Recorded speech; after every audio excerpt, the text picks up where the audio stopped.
और खबर महाराष्ट्र चुनाव से जुड़ी, जहां महाविकास अघाड़ी में कई सीटों पर फ्रेंडली फाइट की स्थिति है। 6 ऐसी सीटें हैं जहां गठबंधन के उम्मीदवार के खिलाफ ही सहयोगी दलों ने प्रत्याशियों को उतारा है।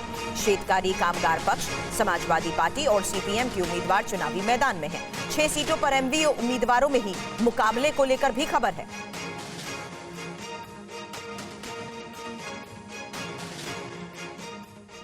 और महाविकास अघाड़ी के खिलाफ 6 सीटों पर समाजवादी पार्टी, शेतकारी कामगार पक्ष और सीपीएम ने अपने उम्मीदवार भी खड़े कर दिए हैं, जबकि समाजवादी पार्टी की ओर से भिवंडी में पूर्व सीट से रईस शेख और मानखुर्द से अबू आजमी।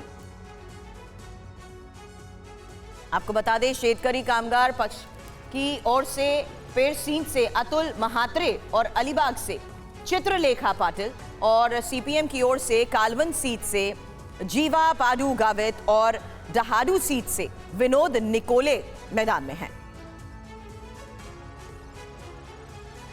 लेकिन महाविकास अघाड़ी अब कहां पर फ्रेंडली फाइट कर रही है, उसको लेकर इंफॉर्मेशन वॉल पर एक एक डिटेल अब आपके सामने, जहां देखिए किस तरीके से यूबीटी के तानाजी सातपुते, शिवसेना यूबीटी के सांगली से चुनावी मैदान में मिर्च और मोहन वनखड़े कांग्रेस। हालांकि ये बात इस लिहाज से आपके सामने रख रहे हैं, जहां जानिए कि किस तरीके से महाराष्ट्र विधानसभा चुनाव के लिए महाविकास अघाड़ी यानी एमवीए में सीटों पर अभी भी खींचतान को लेकर खबरें हैं और 3 बड़े घटक दलों में बराबर सीटों के फॉर्मूले का ऐलान हुआ है। लेकिन कई सीटों पर जहां शिवसेना यूबीटी और कांग्रेस के प्रत्याशी आमने सामने खड़े हैं, ये ग्राफिकली वही इंफॉर्मेशन आपके सामने है, जहां देखिए किस तरीके से इस फ्रेंडली फाइट को लेकर मिरज सांगली से तानाजी सातपुते शिवसेना यूबीटी से हैं और उनके सामने मोहन वनखड़े हैं जो कांग्रेस से हैं। जबकि अब सांगोला की बात हमने करी, इसके बाद सांगोला सोलापुर से, जहां देखिए बाबा साहब देशमुख शेतकरी कामगार पक्ष से, उनके सामने शिवसेना यूबीटी से दीपक आबा सालुखे। हालांकि ये जो फ्रेंडली फाइट को लेकर खबर आ रही है, इसमें सोलापुर का पंढरपुर भी है,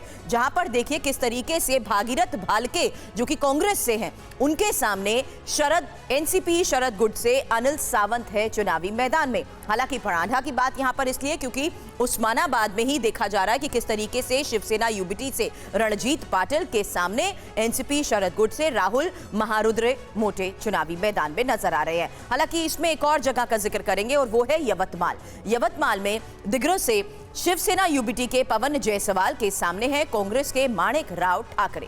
हालांकि यही देखा जा रहा है कि किस चुनावी रणनीति के तहत ये फैसले लिए गए हैं।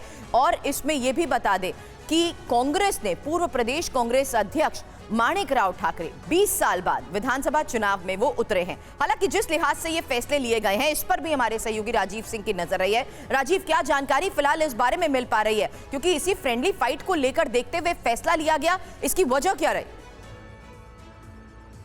देखिए, जिन आसान शब्दों का इस्तेमाल किया जा रहा है महाराष्ट्र की राजनीति में, फ्रेंडली फाइट, दरअसल वो उतना आसान है नहीं।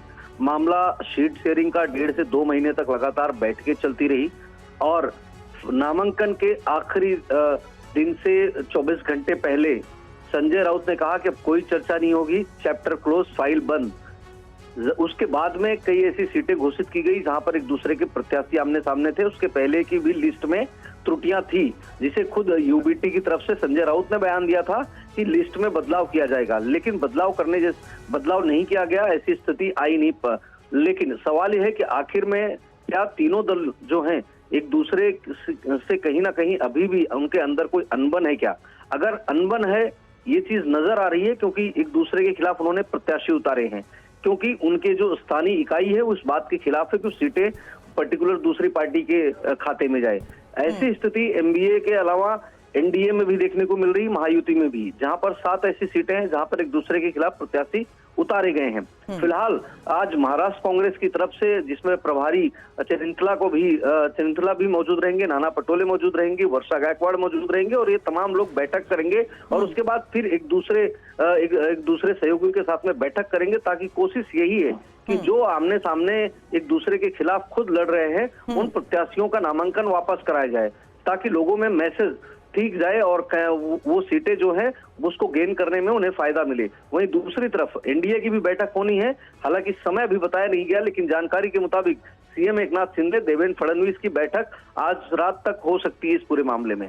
चलिए, तो सीट शेयरिंग पर क्योंकि कंफ्यूजन बरकरार थी, उस लिहाज से भी देखा जाए तो ये फैसला सामने आ रहा है। लेकिन राजीव हमें बता रहे हैं कि अभी भी महत्वपूर्ण बैठकों का दौर जारी रहने वाला है और देखना यही होगा कि इन बैठकों के बाद किस तरीके से बड़ा फैसला लिया जाता है, क्योंकि गठबंधन में ही 5 सीटों पर फ्रेंडली फाइट को लेकर यह खबर सामने आ रही है और यह भी माना जा रहा है कि ऐसे में मैसेज सही नहीं जाएगा। लेकिन गठबंधन के उम्मीदवार एक दूसरे के सामने अब मैदान में कैसे डटे हुए हैं, उसी की जानकारी आपके सामने।